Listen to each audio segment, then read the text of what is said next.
गया था स्वर्णिम चतुर्भुज किससे संबंधित है? तो ध्यान रखिएगा, स्वर्णिम चतुर्भुज 4 महानगरों को जोड़ने का, राष्ट्रीय राजमार्ग जोड़ने की जो है ये राष्ट्रीय राजमार्ग 4 महानगरों को जोड़ने का राष्ट्रीय राजमार्ग के द्वारा, उसी को कहा जाता है स्वर्णिम चतुर्भुज। स्वर्णिम चतुर्भुज किसको, किन 4 महानगरों को जोड़ती? तो ध्यान रखिए, कोलकाता को दिल्ली से, या दिल्ली को कोलकाता से, और है मुंबई से चेन्नई, यानी चेन्नई को मुंबई से जोड़ती है। अगर बात करें हम लोग दिल्ली से कोलकाता को जोड़ने के लिए जो राष्ट्रीय राजमार्ग स्वर्णिम चतुर्भुज के अंदर कितना किलोमीटर लंबाई है? 1454 किलोमीटर है। वहीं पर मुंबई से चेन्नई की जो लंबाई है 1290 किलोमीटर है। स्वर्णिम चतुर्भुज जो है, स्वर्णिम चतुर्भुज भारत की सबसे बड़ी और विश्व की 5वीं सबसे बड़ी परियोजना में से एक है। भारत की सबसे बड़ी और विश्व की 5वीं सबसे बड़ी परियोजना में से एक है। स्वर्णिम चतुर्भुज 4 महानगरों को जोड़ती है, तो ध्यान रखिएगा।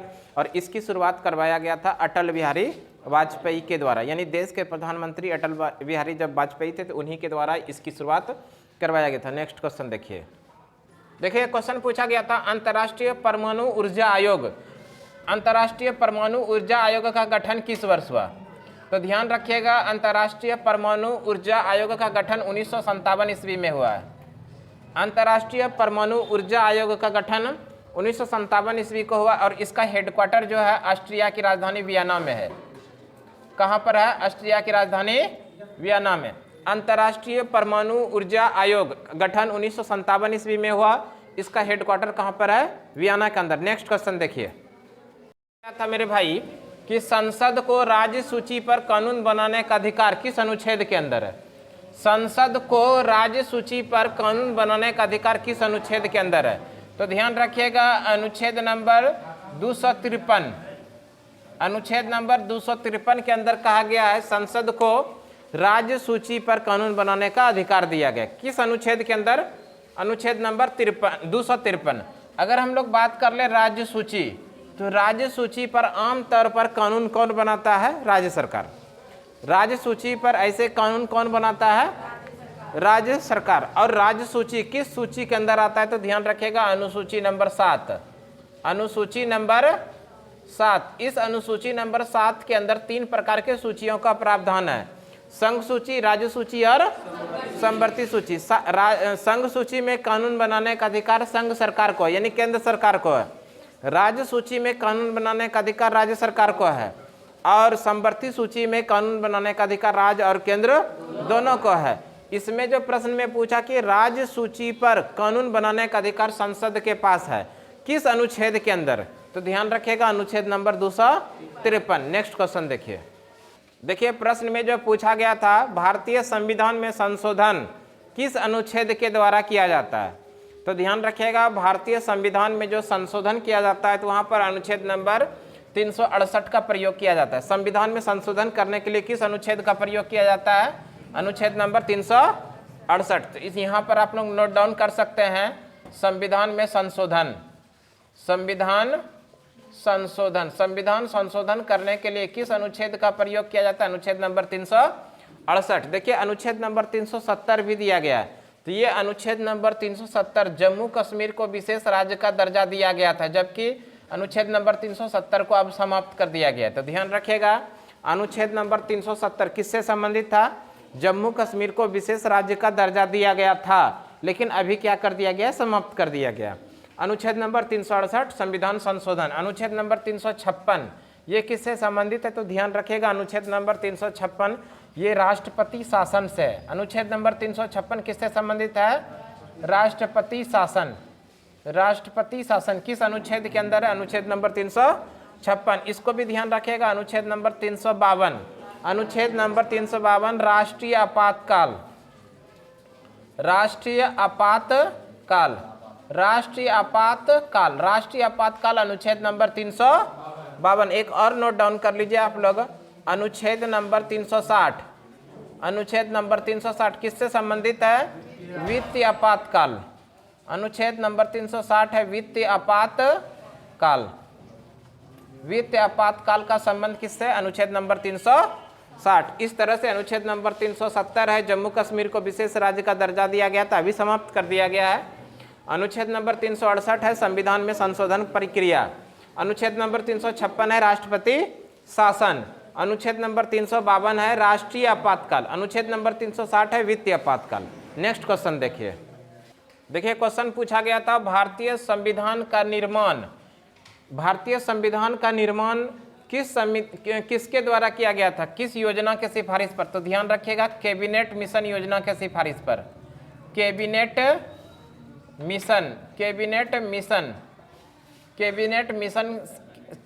मिशन योजना के सिफारिश पर भारतीय संविधान का निर्माण किया गया था। कैबिनेट मिशन भारत कब आए थे? तो ध्यान रखिएगा 1946 में कैबिनेट मिशन योजना के सिफारिश पर ही भारतीय संविधान का निर्माण किया गया था। कैबिनेट मिशन भारत कब आया था? 1946। अगर भारतीय संविधान की बात करें हम लोग तो भारतीय संविधान के निर्माण के लिए पहली बार बैठक जो आयोजित की गई थी 9 दिसंबर 1946 को। संविधान सभा के निर्माण के लिए पहली बैठक कब हुई थी? 9 दिसंबर 1946 को। और 9 दिसंबर 1946 ईस्वी को संविधान सभा के निर्माण के लिए अस्थायी अध्यक्ष बनाया गया था डॉक्टर सच्चिदानंद सिन्हा को। उसके बाद 11 दिसंबर 1946 ईस्वी को संविधान सभा के लिए अस्थायी अध्यक्ष बनाया गया डॉक्टर राजेंद्र प्रसाद को। और इसी के 2 दिन बाद 13 दिसंबर 1946 ईस्वी को संविधान सभा के निर्माण के लिए उद्देशिका प्रस्तुत किया गया पंडित जवाहरलाल नेहरू के द्वारा। यही उद्देशिका स्वतंत्र भारत का प्रस्तावना बना, यही उद्देशिका भारत को स्वतंत्र होने के बाद प्रस्तावना बना। संविधान मूल रूप से 26 नवंबर 1949 को बनकर तैयार हो गया और इसी दिन कुछ अंगीकार को कुछ भाग को, कुछ अनुच्छेद को अपनाया गया, बाद बाकी और पूर्ण रूप से जो भारतीय संविधान को लागू किया गया 26 जनवरी 1950। ध्यान रखिएगा एक क्वेश्चन और कि संविधान सभा के निर्माण के लिए अंतिम बैठक हुआ था 24 जनवरी 1950 को। संविधान सभा के गठन के लिए अंतिम बैठक कब हुई थी? 24 जनवरी 1950 को। और 24 जनवरी 1950 ईस्वी को 284 सदस्यों ने हस्ताक्षर करके ये कह दिया कि भारतीय संविधान को अंतिम रूप से 26 जनवरी 1950 को लागू कर दिया जाए और 26 जनवरी 1950 को भारतीय संविधान को लागू कर दिया। ये जो प्रश्न पूछा गया था कि भारतीय संविधान का निर्माण किस योजना के सिफारिश पर हुआ? कैबिनेट मिशन योजना के सिफारिश पर हुआ था। कैबिनेट मिशन भारत कब आया था? 1946 में। एक क्वेश्चन और ध्यान रखिएगा इसी के साथ कि भारत का विभाजन किस योजना के सिफारिश पर हुआ था? भारत का विभाजन जो हुआ था, भारत का विभाजन हिंदुस्तान और पाकिस्तान के रूप में हुआ था किस योजना के सिफारिश पर?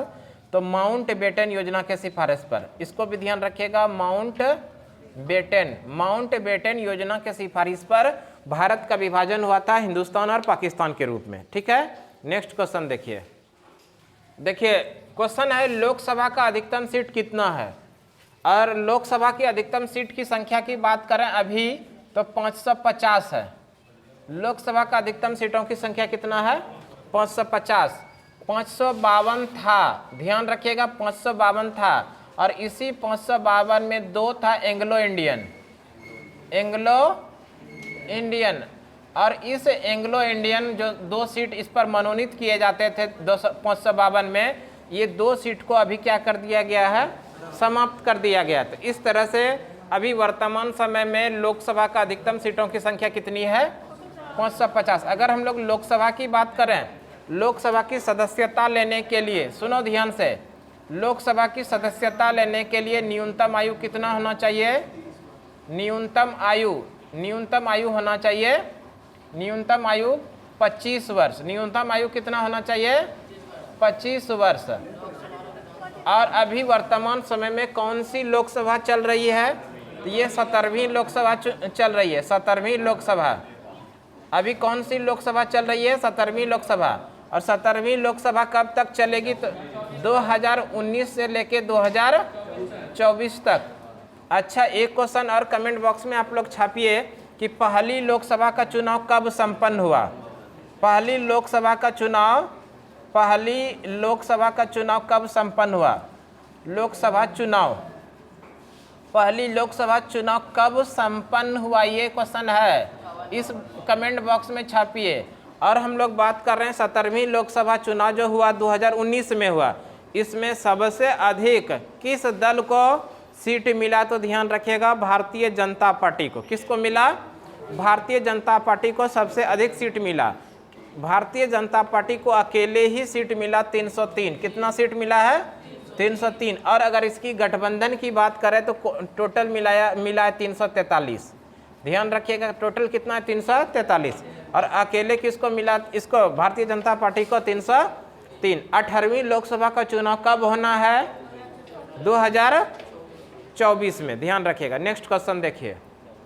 देखो एक क्वेश्चन आया था कि लौह पुरुष के नाम से किसे जानते हैं? तो ध्यान रखिएगा, लौह पुरुष के नाम से सरदार पटेल को जानते हैं।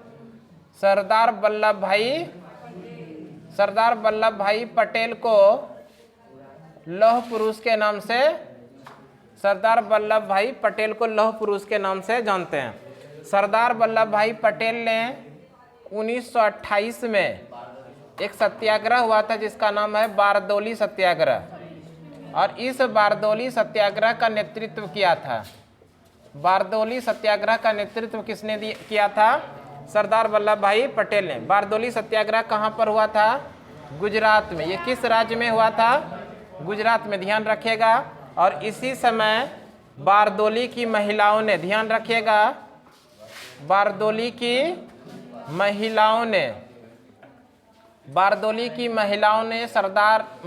ने वल्लभ भाई पटेल को, यानी सरदार वल्लभ भाई पटेल को सरदार की उपाधि दिया था। ध्यान रखिएगा, सरदार की उपाधि किसने दिया है? तो बारदौली की महिलाओं ने। सरदार वल्लभ भाई पटेल स्वतंत्र भारत के पहले गृह मंत्री थे। ध्यान रखिएगा, स्वतंत्र भारत के पहले गृह मंत्री। स्वतंत्र भारत के पहले गृह मंत्री कौन थे? सरदार पटेल। स्वतंत्र भारत के पहले गृह मंत्री सरदार वल्लभ भाई पटेल। उप प्रधानमंत्री भी थे सरदार वल्लभ भाई पटेल। सरदार वल्लभ भाई पटेल की बात करें, इसकी प्रतिमा कहाँ पर है? केवड़िया में, गुजरात के केवड़िया में। ऊंचाई है 182 मीटर, ऊंचाई 182 मीटर। और इसका जो डिजाइन तैयार किया है राम सुतार ने।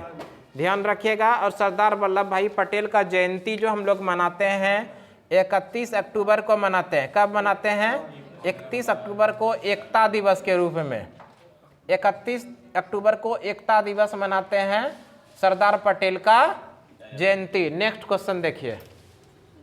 नई शिक्षा नीति 2020। नई शिक्षा नीति 2020 इसकी घोषणा कब हुई है? तो ध्यान रखिएगा 29 जुलाई 2020 को। नई शिक्षा नीति 2020 घोषणा कब हुआ? 29 जुलाई 2020 ईस्वी को। अगर बात करें किस समिति के सिफारिश पर, तो कस्तूरी रंगन समिति। किस समिति के सिफारिश पे? कस्तूरी रंगन समिति। कस्तूरी रंगन समिति। और इसी समिति के सिफारिश पे नई शिक्षा नीति 2020 में लागू किया गया है। और इसमें कहा गया है 10+2, इसके जगह पे क्या किया जाएगा? 5+3+3+4। नई शिक्षा नीति के तहत 10+2 के स्थान पर क्या आएगा? 5+3+3+4। और ये भी ध्यान रखिएगा, नई शिक्षा नीति लागू करने वाला भारत का पहला राज्य, लागू करने वाला भारत का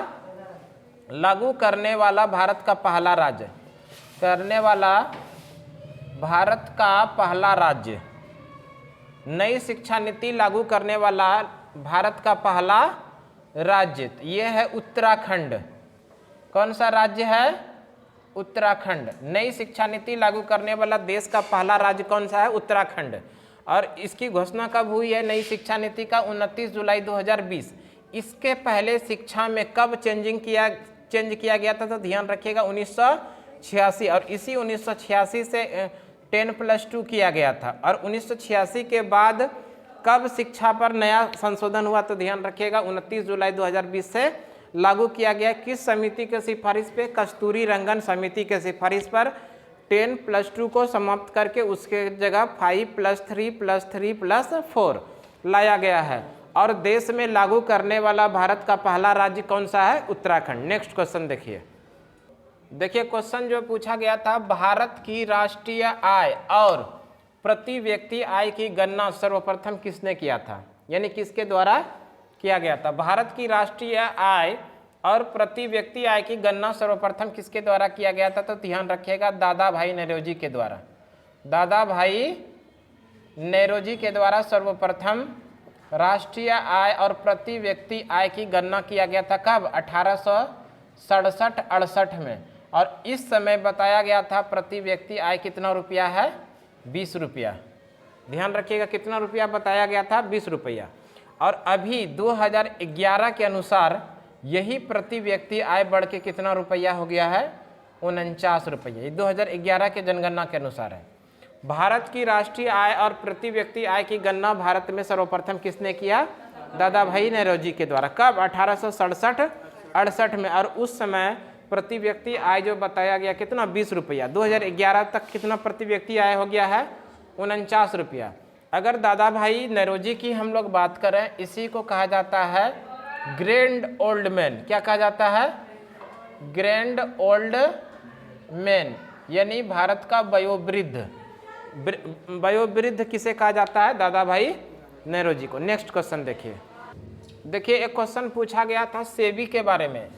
सेबी की स्थापना की बात करें तो स्थापना हुआ था 12 अप्रैल 1988 को।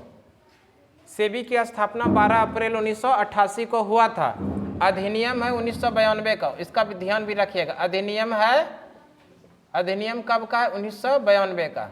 और सेबी की बात करें, security exchange board of India. SEBI security exchange board of India. और इसका हेडक्वार्टर कहाँ पर है? मुंबई के अंदर। इसका हेडक्वार्टर मुंबई में है, लेकिन क्षेत्रीय मुख्यालय इसका कोलकाता में भी है और दिल्ली में भी है। इसका हेडक्वार्टर कहाँ पर है? मुंबई के अंदर। और इसका जो कार्य है, ध्यान रखिएगा, सेबी का कार्य है शेयर बाजार को नियंत्रित करना। क्या काम है? शेयर बाजार को नियंत्रित करना। क्या काम है मेरे भाई? शेयर बाजार को नियंत्रित करना। तो इस तरह से ध्यान रखिएगा। SEBI security exchange board of India स्थापना कब हुआ था? 12 अप्रैल 1988 को। और इसका अधिनियम कब का है? 1992 का अधिनियम है। हेडक्वार्टर कहाँ पर है? मुंबई के अंदर है। और इसका क्षेत्रीय हेडक्वार्टर यानी कि क्षेत्रीय मुख्यालय कोलकाता में भी है और दिल्ली में भी है। इसका कार्य का क्या काम है? सेबी का काम है शेयर बाजार को नियंत्रित करना। नेक्स्ट क्वेश्चन देखिए। देख लीजिए, भारत के शेयर बाजार। भारत के शेयर बाजार की बात करें, एक तो है राष्ट्रीय शेयर बाजार। और ये राष्ट्रीय शेयर बाजार की स्थापना हुआ 1991 ईस्वी में।